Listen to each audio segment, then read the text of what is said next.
Olá, meu nome é Iracema Esteves, sou hematologista e transplantadora do Hospital Beneficência Portuguesa de São Paulo. E o motivo desse vídeo é para apresentar alguns trabalhos que serão mostrados no ASH 2023 em San Diego deste ano. O primeiro trabalho, ele é a comparação de transplante halogênico e CAR-T-cell no impacto da sobrevida global em pacientes com linfoma de Hodgkin refratário ou intolerantes ou a brentuximab ou a qualquer terapeuta anti-PD-1.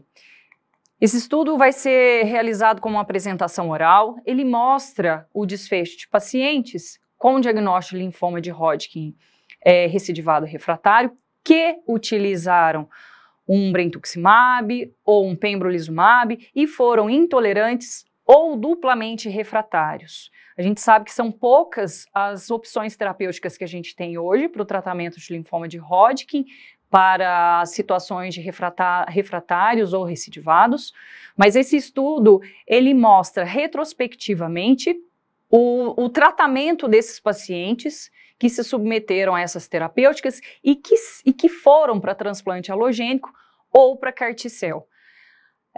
Pacientes intolerantes foram aqueles que fizeram brentuximab ou pembrolizumab e foram intolerantes com algum evento adverso que foram limitantes à terapêutica. Os pacientes que foram refratários foram os pacientes que tiveram progressão do linfoma ou por imagem ou por biópsia dentro dos 3 meses após o fim do tratamento, tá? Um total de 119 pacientes foram recrutados. A sobrevida global, desde o diagnóstico até a refratariedade, foi de 7 anos. Não existiu diferença na sobrevida global entre os pacientes intolerantes ou refratários, e a maioria deles receberam linhas de tratamento depois da evidência dessa condição, tá? Esses pacientes se submeteram a uma próxima linha de tratamento associado ou não à quimioterapia, associado ou não a uma terapia imunomoduladora. Qualquer linha de tratamento depois dessa intolerância ou dessa refratariedade foi realizada e em seguida esses pacientes foram submetidos a CAR-T-cell ou ao transplante halogênico. Eles avaliaram também o desfecho de pacientes que trocaram de terapia, ou seja, pacientes que usavam previamente brentuximab e depois trocaram para outras terapias imunomoduladoras. O que a gente observa? A mediana de tempo, desde essa refratariedade ou então a intolerância, em pacientes que se submeteram a allotransplante, foi de 220 dias. A sobrevida global dos pacientes que fizeram transplante foi de 96% versus 56% para pacientes que não se submeteram a transplante halogênico. Ou seja, se você faz uma terapia imunomoduladora prévia com imunobiológico e depois submete esse paciente a um CAR-T ou um halogênico, ele tem uma resposta melhor. E é o caso que mostra esse gráfico, né, com uma sobrevida bem maior para os pacientes que fizeram um transplante halogênico. No gráfico à direita a gente vê a mediana de tempo desde o momento que ele tem o diagnóstico de refratariedade ou intolerância até o momento que ele faz o CAR-T, que deu uma mediana de 255 dias. A sobrevida global desses pacientes que fizeram CAR-T em 3 anos foi de 86% versus 60% dos pacientes que não fizeram CAR-T. Ou seja, mais uma vez a sobrevida é maior para esses pacientes receptores de terapia celular. Então, que nesse trabalho, como um spoiler, o pouco que eu já posso dizer olhando esse resumo, é que a reintrodução de brentuximab e uma terapia anti-PD-1 foram eficazes com uma alta taxa de resposta completa, mas a sobrevida livre de progressão mediana foi inferior a 1 ano, indicando que a reintrodução desses imunobiológicos ela pode ser considerada como uma ponte terapêutica. Uma outra coisa é que não teve benefício na sobrevida global de brentuximab ou na reexposição ao anti-PD-1, que é o pembrolizumab. O que teve benefício mesmo foi realizar um transplante halogênico ou um CAR-T-cell anti-CD30 após o diagnóstico dessa intolerância aos biespecíficos ou a refratariedade a eles, tá? Com uma sobrevida global mais longa. Então, esses pacientes refratários ou intolerantes devem ser considerados para transplante. Essa é a conclusão do nosso trabalho. Aí tem um segundo trabalho que eu também quis trazer, que é extremamente importante, nessa fase que a gente está de realização de transplante haploidêntico com imunossupressão de ciclofosfamida pós. É importante a gente saber estratificar e saber qual a dose ideal de ciclofosfamida pós-transplante, né? Os estudos originais orientavam, e é o que a gente faz até hoje, na dosagem de 50 mg por quilo por dia no D+3 e D+4 de ciclofosfamida. Mas esse estudo aqui, que vai ser a apresentação oral, ele mostra o escalonamento de duas doses, 50 mg por quilo no D+3 e 25 mg por quilo no D+4. E uma terceira dose, que é 25 mg por quilo, ambos uns dias, D+3 e D+4.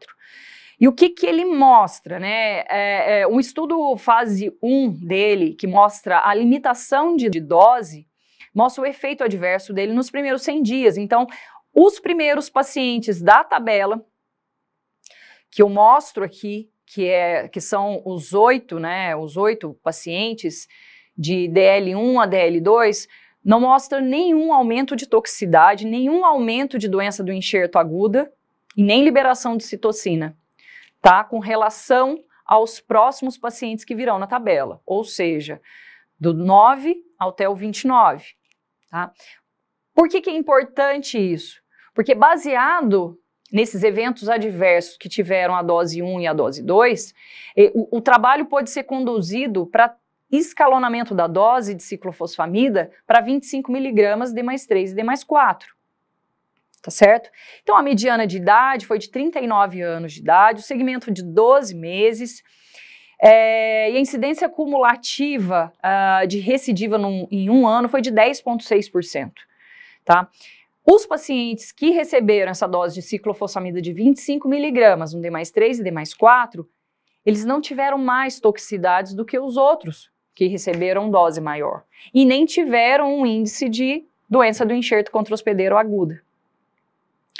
Aqui nesse gráfico a gente pode concluir que a incidência de doença do enxerto aguda de grau 2 ao grau 4 não foi maior no grupo que fez 25 e 25 mg por quilo D+3 e D+4, respectivamente. Então, a maior preocupação que a gente tem hoje em dia quando a gente faz ciclofosfamida pós-transplante é se o paciente vai ter mais doença do enxerto ou não. Então, essa prévia aí com 29 pacientes pode mostrar que 2 dias de ciclofosfamida 25 e 25 mg são efetivos e seguros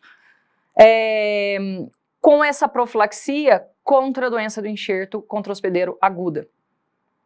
Mas, obviamente, estabelecer essa dose vai depender de estudos prospectivos e controlados, certo? Mas é um bom estudo aí para a gente tomar por base e saber que isso é factível. Reduzir a dose de ciclofosfamida é factível para essa plataforma de transplante haploidêntico que hoje em dia vem aumentando muito no mundo todo.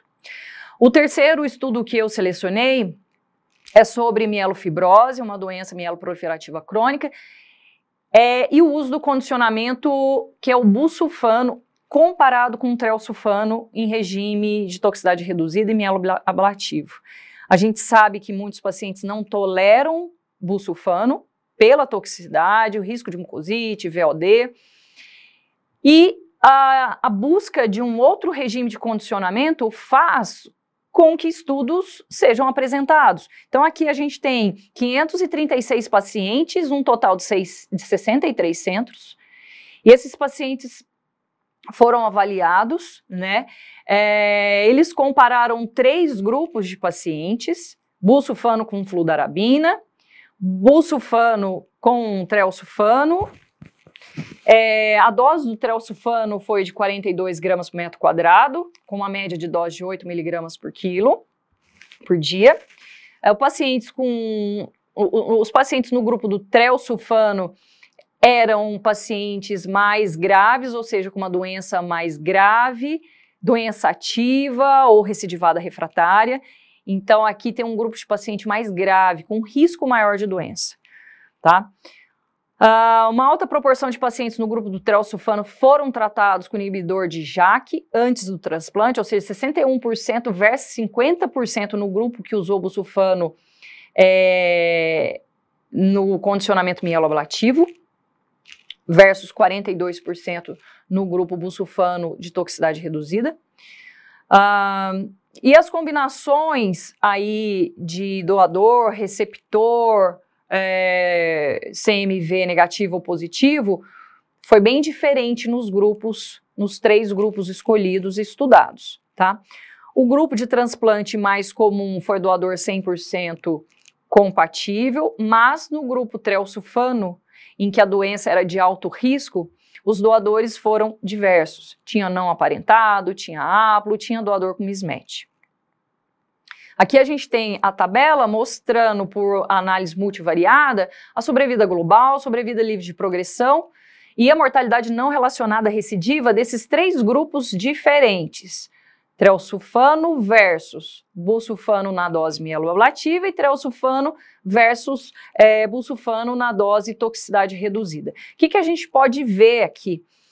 Que existe uma sobrevida global maior nos pacientes que usaram trelsulfano se comparados ao grupo busulfano na dose mieloablativa. Tanto que a gente vê uma significância estatística tanto para a sobrevida global quanto sobrevida livre de progressão e mortalidade não relacionada ao transplante. Então, disparado, se a gente compara busulfano numa dose, numa toxicidade maior no regime mieloablativo, a sobrevida dele vai ser menor se comparado ao trelsulfano. Isso vai de encontro com o que a gente vê na literatura, que os regimes baseados em trelsulfano são menos tóxicos. Então aqui o gráfico ilustra melhor as curvas, regimes baseados em trelsulfano, ali sobrevida global em 3 anos, 62%. A sobrevida livre de progressão, 49%, o grupo trelsulfano.